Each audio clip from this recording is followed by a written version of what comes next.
E o que a gente viu nesse final de semana foram cenas de vandalismo, teve prisão também, que marcou aí no final de semana durante essas manifestações na BR-364.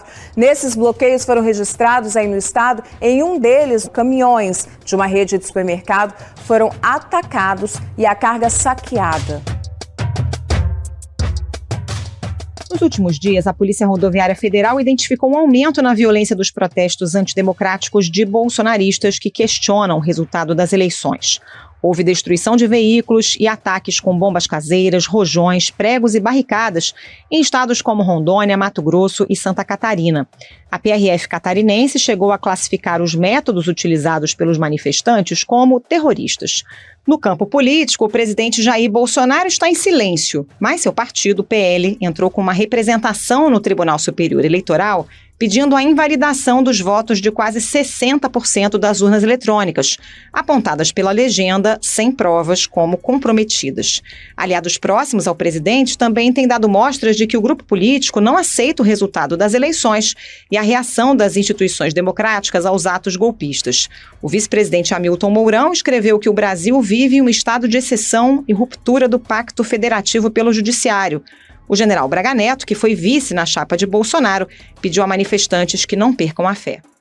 Vocês não percam a fé. Não, estamos lá na frente do Comando Militar Nordeste. Para vocês agora. Estamos na frente do Comando Militar Nordeste com o general Richard. Tá na chuva, tá no sol. Eu sei. Não, vamos. Não só fica.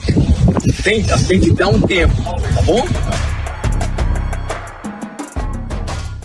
Até um ministro do Tribunal de Contas da União, Augusto Nardes, teve que pedir licença do tribunal, após o vazamento de um áudio enviado a amigos e publicado pelo jornal Folha de São Paulo, em que afirmava haver um movimento na caserna com um desfecho imprevisível. Demoramos, mas felizmente acordamos. O que vai acontecer agora? Está acontecendo um movimento muito forte nas casernas. Eu acho que é questão de horas, dias, no máximo uma semana, duas, ou talvez menos que isso, que vai acontecer um desenlace bastante forte na nação. Imprevisíveis.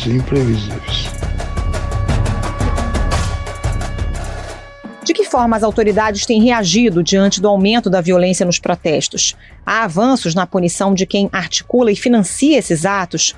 O que pretende o entorno de Bolsonaro ao manter a militância mobilizada? Esses são os temas do Ao Ponto de hoje. Eu sou Carolina Moran e neste episódio converso com o repórter Patrick Camporês e com o colunista Bernardo Melo Franco. Fique com a gente.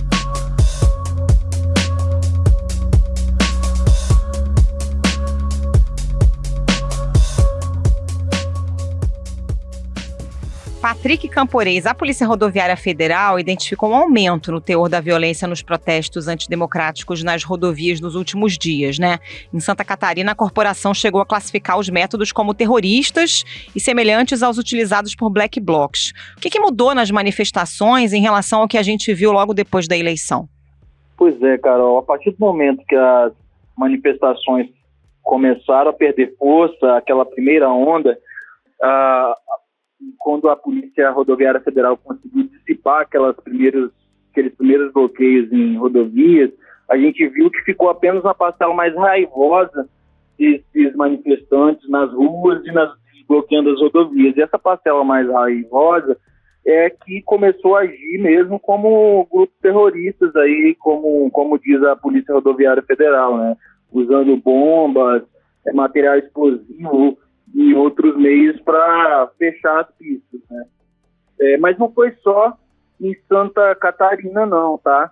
Em Goiás e no Espírito Santo também foi identificado o uso de bombas e combustível para atear fogo nas rodovias. E no Espírito Santo, aliás, foi identificada uma milícia privada bloqueando as rodovias, né? A Secretaria Estadual de Segurança Pública Capixaba, ela abriu inquérito, inclusive, com base nessa lei que prevê punição para a formação de milícia privada, né? Esse inquérito foi aberto e agora os suspeitos estão sendo identificados e ouvidos dentro desse inquérito. Em São Paulo também, a polícia tem identificado conflitos bem intensos nas rodovias, né? Muita gente exaltada. Uma confusão danada aqui na rodovia do Açúcar, gente. Logo pela manhã, por volta das 5 horas da manhã, os manifestantes que não aceitam aí a decisão das urnas, a decisão das eleições, acabaram jogando terra no meio da rodovia e os dois sentidos foram bloqueados. Tanto de quem está em Piracicaba e vai sentido Rio das Pedras, sentido a Capivari, quanto quem vem no sentido Piracicaba. E muitos casos de lesão corporal, porque as pessoas querem passar, a rodovia está bloqueada, aí as pessoas que bloqueiam vão lá e agridem quem está querendo exercer seu direito, né, de locomoção. Teve um caso, inclusive, em São Paulo, de um atirador, um CAC, que foi preso em flagrante numa manifestação. Ele estava com uma arma na cintura e num lugar que não é permitido, né? O CAC ele não pode usar arma num espaço público desse. A polícia, no boletim de ocorrência, diz que viu que esse cidadão estava com um volume na cintura, foi verificar, era uma arma de fogo. Então, essa pessoa que estava lá fazendo bloqueio, estava fazendo bloqueio com uma arma na cintura. E ela foi presa em flagrante. O Patrick, no Mato Grosso, 2 homens foram presos, né, suspeitos de atear fogo em 3 carretas que furaram os bloqueios. Um deles é um produtor rural que estava com uma arma e R$10 mil em dinheiro. De onde é que está vindo esse dinheiro? Quem é que financia esses protestos? Olha, Carol, o Supremo Tribunal Federal está investigando esse financiamento e tem concentrado todos os relatórios de inteligência das polícias do Brasil inteiro, né? Como o processo está público, nós aqui em Brasília acompanhamos esses relatórios de inteligência e neles um dos pontos que ao meu ver, mais falta resposta é exatamente de onde parte esses financiamentos, né? Os relatórios, eles apontam alguns financiadores de banheiro químico, das estruturas, barracas, dos acampamentos, fornecimento de água e alimento, mas não chegou até agora num grande financiador, né? O que tem são grupos isolados que se reúnem para arrecadar dinheiro, ou um empresário aqui, outro ali, que se dispõe a pagar por essas estruturas. Mas nada muito organizado ainda. No entanto, os relatórios que chegam ao Supremo, cada vez eles estão ficando mais robustos e com mais indícios de que o financiamento ele existe, porém falta ainda identificar a coordenação entre esses movimentos, né? Se tem uma articulação e quem está pagando por estruturas mais caras, né? Aqui em Brasília, por exemplo, tem trio elétrico, um grande trio elétrico, tem barracas e mais barracas de servindo alimentação gratuita, churrasco. A gente circulou lá por uns 3 dias, né? E verificamos lá que as pessoas elas estão acampadas lá, né? Para quem não conhece, o QG do Exército fica numa região central aqui do plano piloto de Brasília, uma área bastante extensa, grande, sabe? E que tem muito espaço mesmo para as pessoas acamparem, chegar lá com as suas barracas e seus veículos. Isso tem sido feito, né? Tem um grande acampamento lá. E esse acampamento, ele recebe a todo momento mantimentos e empresas chegam lá para instalar banheiro químico. Eu cheguei a falar com uma das empresas que está fornecendo banheiro químico, ela disse que o custo dos banheiros químicos instalados lá gira em torno de R$100 mil para 2 semanas, né? Aí eu perguntei, vem cá, quem que pagou por esses R$100 mil? Então, esse empresário, ele não quis informar, ele disse que não sabia de onde estava vindo o dinheiro, né? Isso, inclusive, é um artifício recorrente das pessoas que mandam as estruturas para esses locais. Elas dizem que não sabem, dizem que estão fornecendo essas tendas, barracas, para pessoas desconhecidas, né? Mas como assim? Uma pessoa presta um serviço de R$100 mil, não sabe quem que está contratando esse serviço, né? Isso são indícios que a polícia vai ter que investigar, né? E o Supremo vai ter que identificar.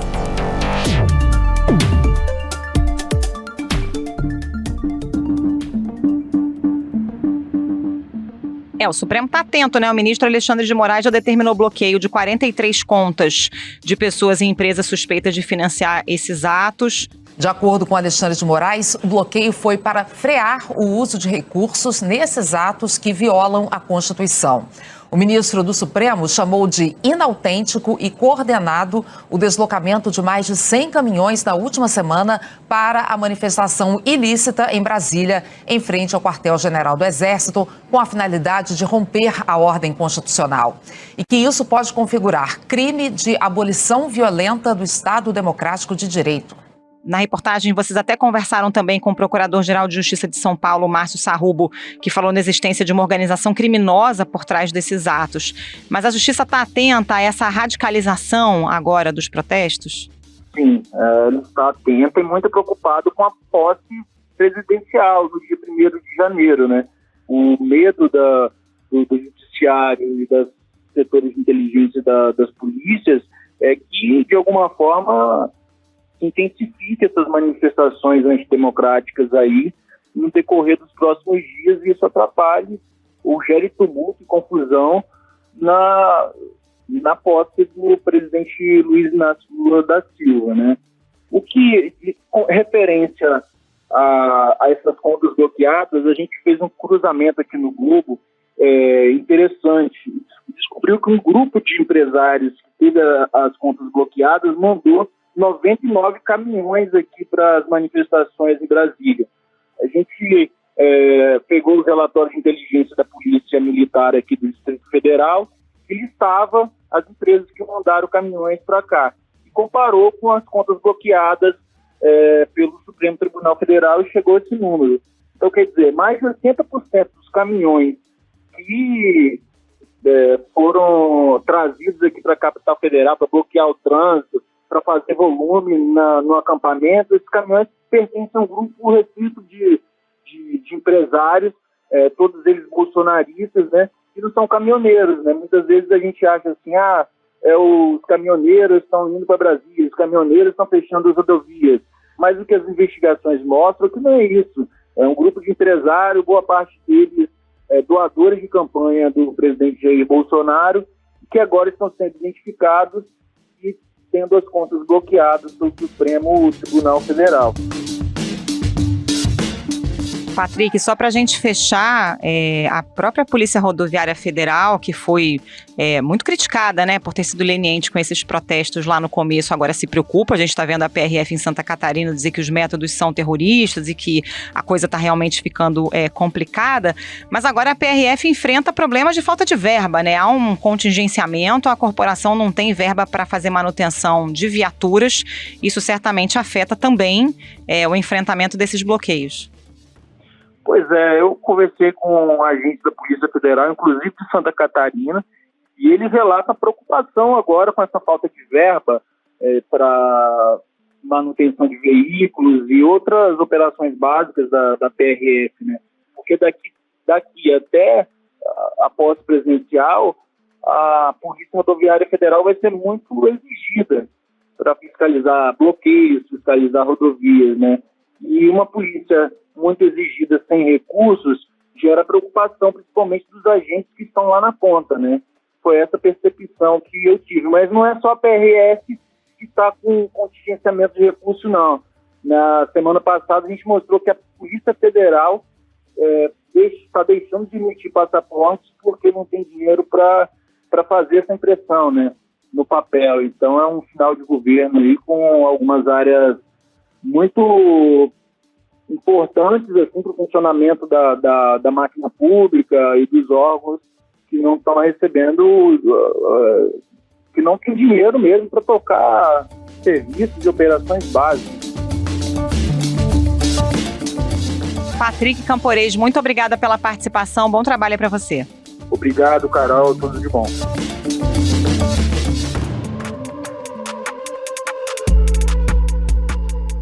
Bernardo Melo Franco, apesar do silêncio do presidente Jair Bolsonaro, a gente pode dizer que houve uma elevação do tom no entorno do presidente nesses últimos dias. A gente teve nessa terça-feira o PL entrando com uma representação querendo anular a maior parte das urnas eletrônicas. Nós do PL não somos especialistas em segurança de dados.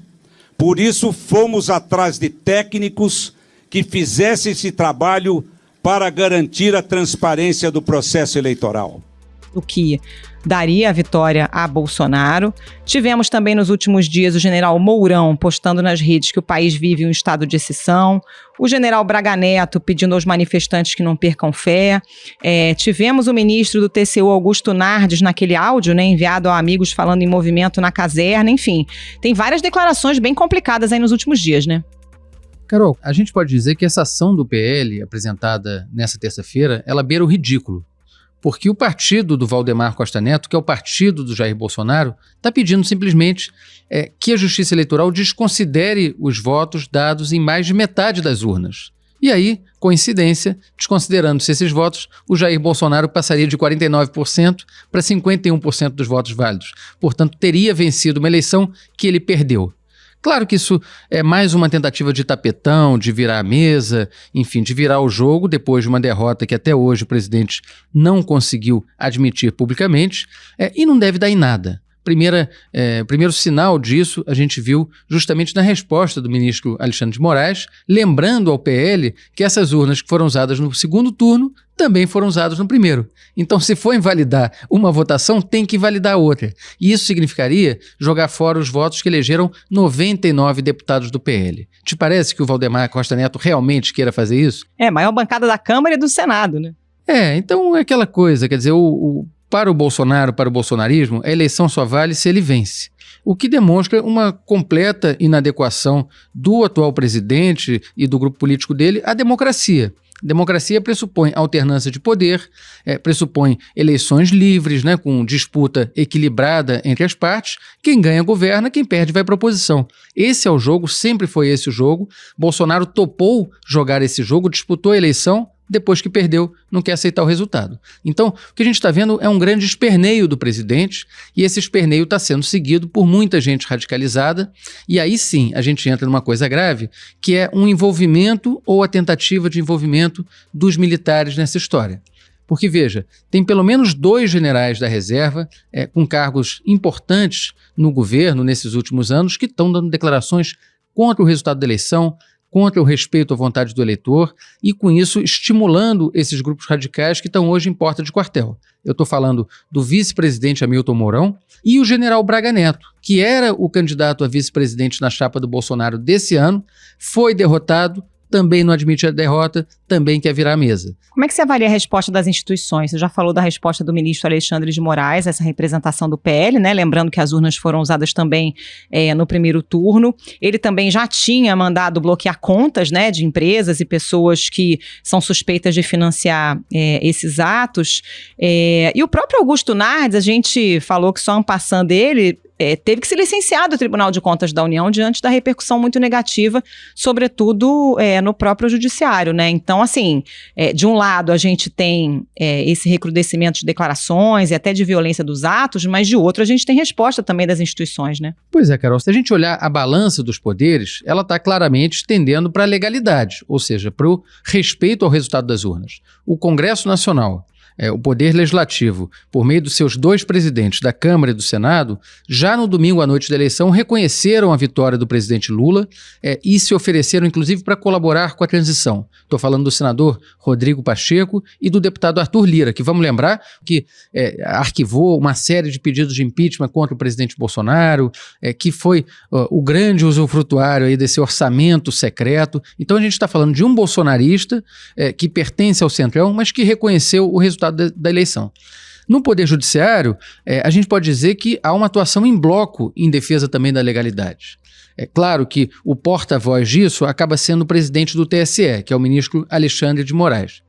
Não há como se contestar um resultado democraticamente divulgado com movimentos ilícitos, com movimentos antidemocráticos, com movimentos criminosos que serão combatidos e os responsáveis apurados e responsabilizados sob a pena da lei.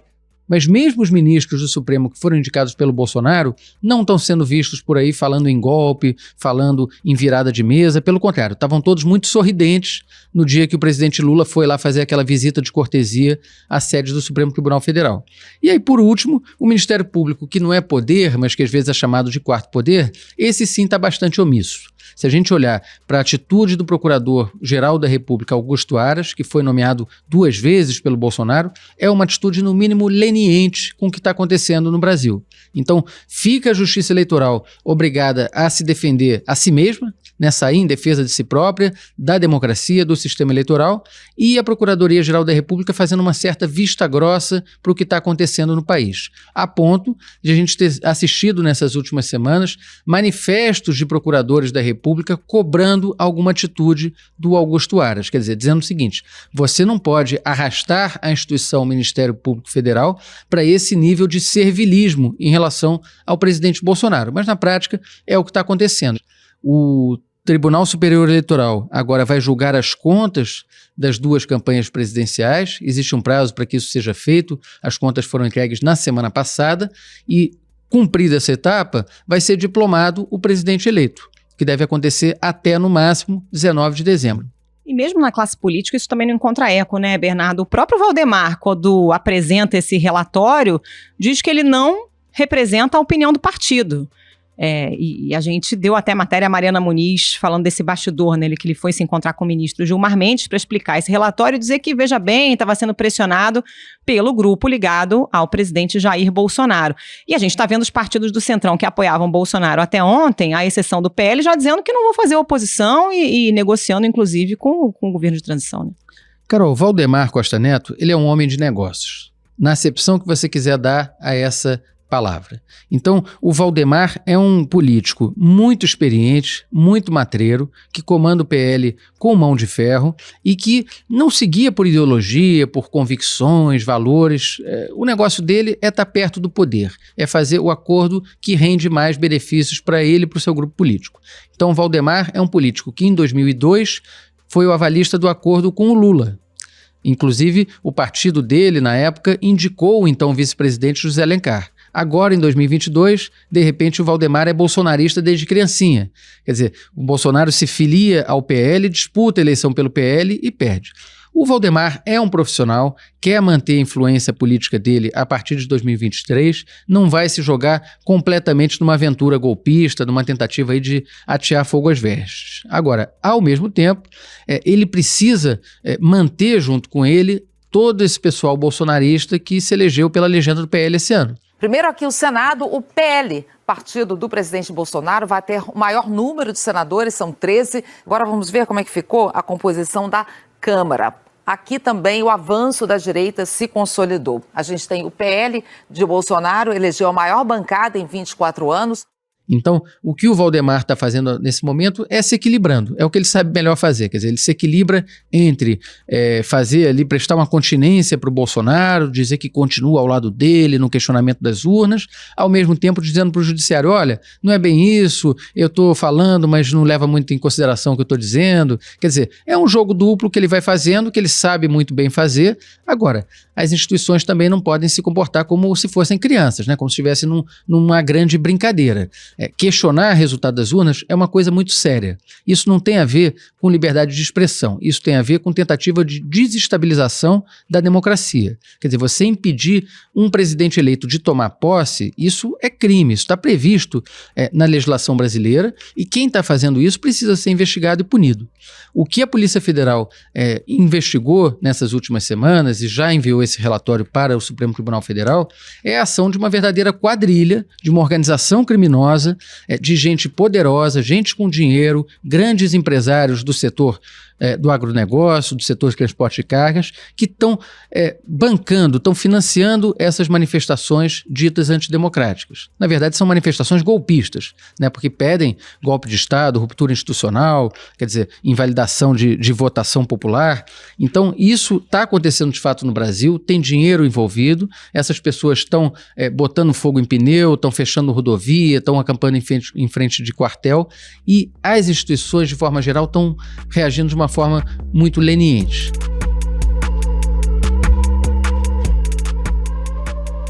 Para a gente fechar, Bernardo, qual é a estratégia que você vê desse grupo próximo ao Bolsonaro? Estratégia política, né? Porque não há no horizonte qualquer sinalização de que possa haver um golpe no Brasil.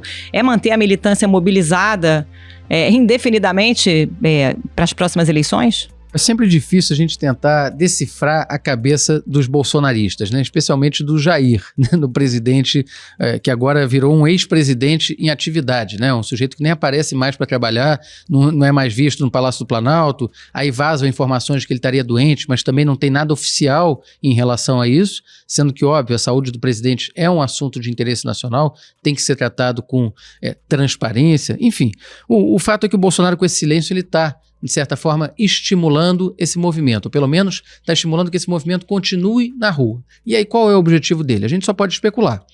Talvez, na cabeça dos mais radicais, de fato haja esperança de um golpe militar, de uma coisa assim, uma tomada de decisão do exército que vá lá e impeça a posse do Lula. Acredito que não há chance disso acontecer. Agora, há chance de o bolsonarismo na oposição fazer um tipo de oposição que a gente ainda não viu acontecer no Brasil. Uma oposição muito radicalizada, que já comece no primeiro passo questionando o resultado da urna, dizendo que o presidente eleito não teria legitimidade e, a partir disso, fazendo protestos muito mais violentos, muito mais virulentos do que a gente está acostumado a ver no país. Então, isso é uma receita que a gente já assistiu, né? Está assistindo nesse momento acontecer nos Estados Unidos. O ex-presidente Donald Trump foi derrotado, não reconheceu o resultado da eleição, alegou também que teria havido fraude, manipulação, voto pelo correio, quer dizer, aqui é o voto eletrônico, lá é o voto pelo correio. Não importa a tecnologia, o importante é contestar quando você perde. E o Trump está, de fato, conseguindo botar na cabeça de uma grande parcela da população americana que a eleição teria sido roubada. E com isso, claro, as pessoas ficam mais energizadas, né, mais mobilizadas para irem para a rua, pichar, jogar pedra no governo atual, que é o governo lá democrata. Então, é muito provável que, mantida essa retórica de que teria havido algo de errado na eleição brasileira, os bolsonaristas possam ter mais energia para contestar esse governo a partir do ano que vem, e claro, levando em consideração que o Bolsonaro tem um projeto de poder que não se encerra nessa derrota.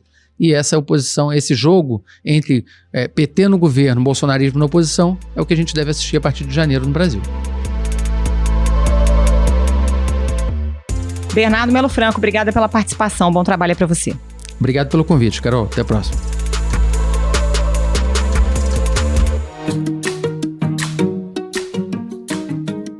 Esse foi o Ao Ponto de hoje, o podcast diário da redação do Globo. Nesta conversa, a gente conta com a participação de toda a equipe do jornal, as mesmas pessoas que trazem informação e análise de qualidade todos os dias. Quer saber mais? Assine o Globo. Acesse assineoglobo.com.br e confira todas as notícias e reportagens especiais.